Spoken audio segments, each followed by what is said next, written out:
novcu, bilo u drugim materijalnim sredstvima za opskrbu Livna.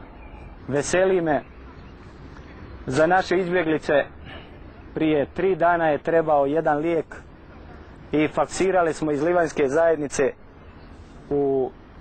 u Frankfurt. Vjerovali ili ne, ujutro su već ti lijekovi čekali na autobusnoj stanici Zagreb. Mislim, ponosan sam evo na takve suradnje i ne znam, drago mi je da to sve tako funkcionira, samo volio bi kako god primirje ovo trajalo ili ne trajalo, ali da nekakvim borbenim putem riješimo taj problem Livna i nadam se bar po jednim dijelovima da će to biti slijepa ulica, ako ništa, prema Grahovu.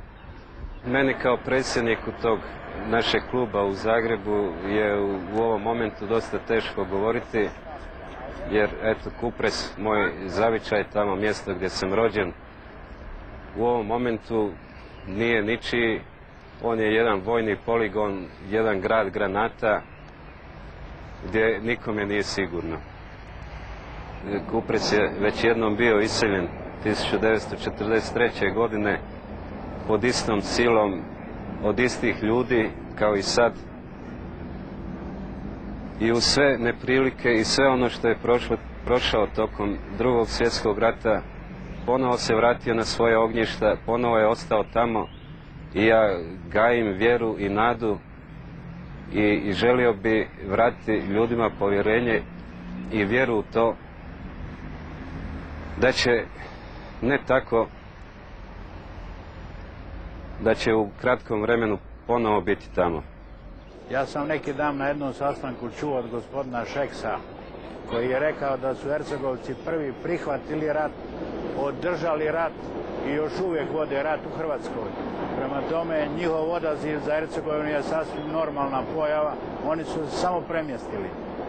Oni su u ovu godinu dana organizirani kroz zavičajne klubove u domovini, zavičajne klubove u iseljeništvu, preko poduzeća gdje rade, banaka i pojedinci.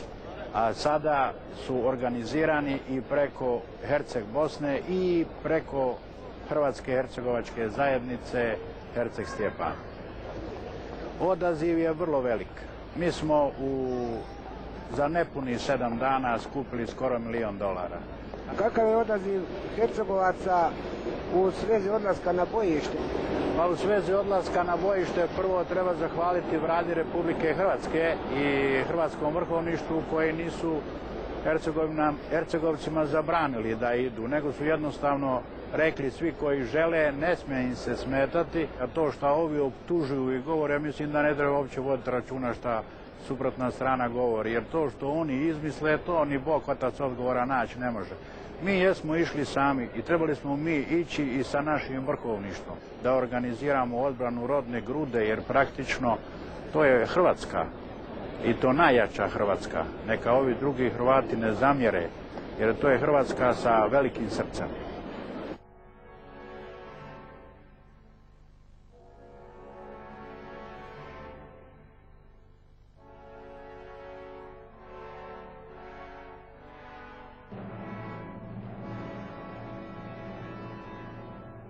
Veliko srce sada se bori na frontama Kupresa i Livna, na obalama Neretve i u zaleđu Neuma.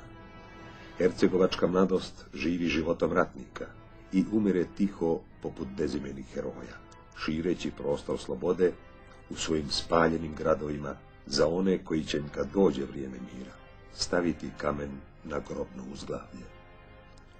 Do tada Hercegovina će brojati svoje mrtve i ranjene, svoje spaljene i uništene domove i spomenike, svoje uplakane prognanike, ali brojat će nove i nove ratnike, spremne za boj do kraja. Jer neprijatelj je može spaliti, ali je nikada neće pokoriti.